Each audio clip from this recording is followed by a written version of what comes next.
Hey guys, what's going on? And welcome to Tuesday, the day of the week that none of the other days of the week wanted to be labeled with. Oh, poor Tuesday. Yeah, Tuesday is a rough day for me. I don't know about you guys. It's like Wednesday's at least like, oh, we're halfway through, you know, not much longer till Friday, but Tuesday's just kind of a bleh, meh, all the EH words. I don't know.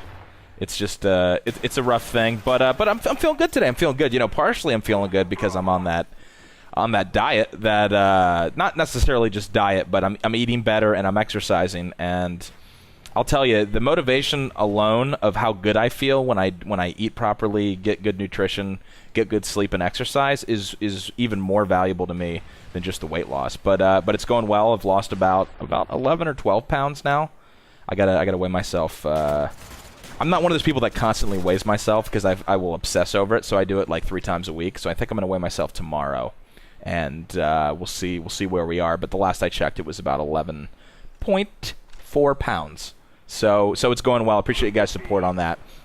Had some good comments on, I think, the weekly update video, where you guys seem to notice that I dropped a little bit of weight. But I was wearing black, to be fair, so black is very slimming.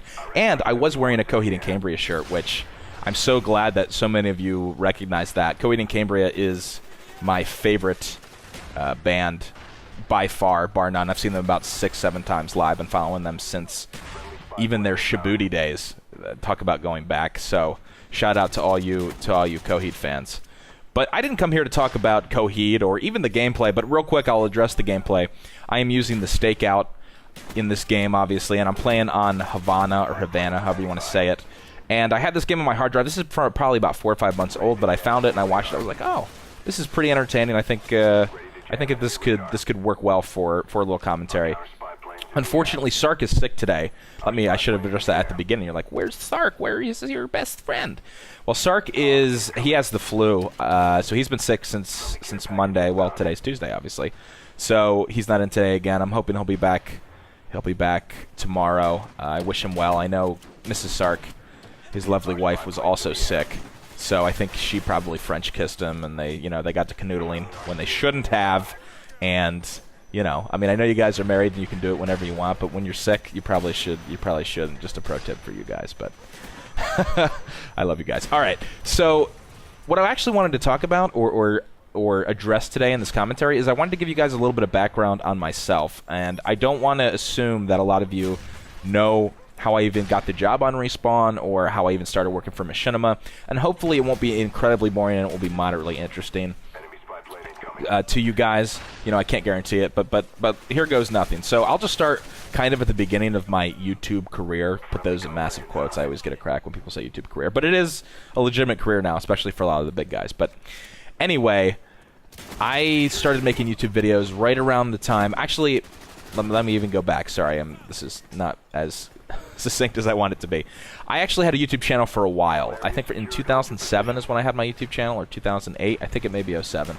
But I at the time I played a lot of Counter-Strike competitively, so I would upload these Counter-Strike clips of good plays and matches and all that kind of stuff.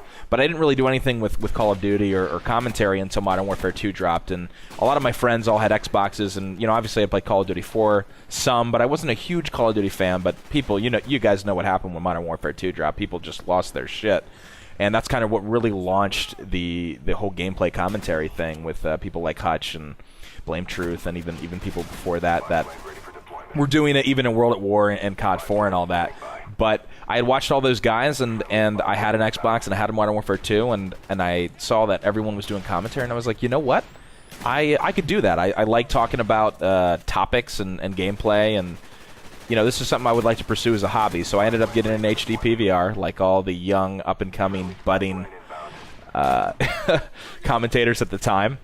And I did my first commentary. You can actually find that on my personal channel. Not plugging my personal channel by any means, but if you go there, if you go to I think it's like the second video ever uploaded, second or third, it's no commentary, and it's just a game. I'm using the intervention on, oh god, I can't even remember the map right now. It's bad, but it's the winter outdoor map in Modern Warfare 2. Subbase. God, where are my manners? I totally forgot what map it was. But anyway, That was the first video, and actually Hutch noticed it and gave me a little bit of a shout out. And then from there, it just kind of, I just kept plugging away at the videos, and I eventually got a Machinima director contract, and I was able to post videos on Respawn. I've done a couple videos on Respawn. One of my favorites I ever did was, I think I've only done 2 or 3, but my favorite one that I did was a Counter-Strike related video where I broke down a Counter-Strike match that I had with my team.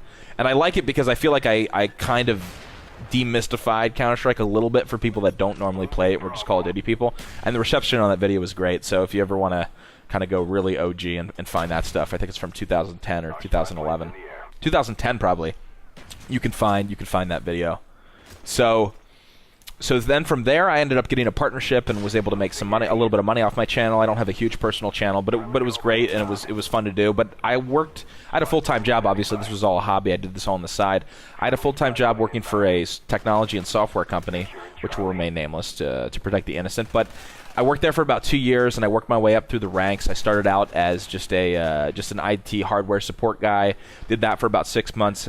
Ended up moving to floor support, which is more personal, where you go and you actually deal with people's like specific software problems and all that kind of stuff. And then I eventually moved up to a job that entitled executive support, which was basically I was the liaison / fall guy / bitch for about 8 extremely important executives that basically ran the entire multi-billion-dollar company.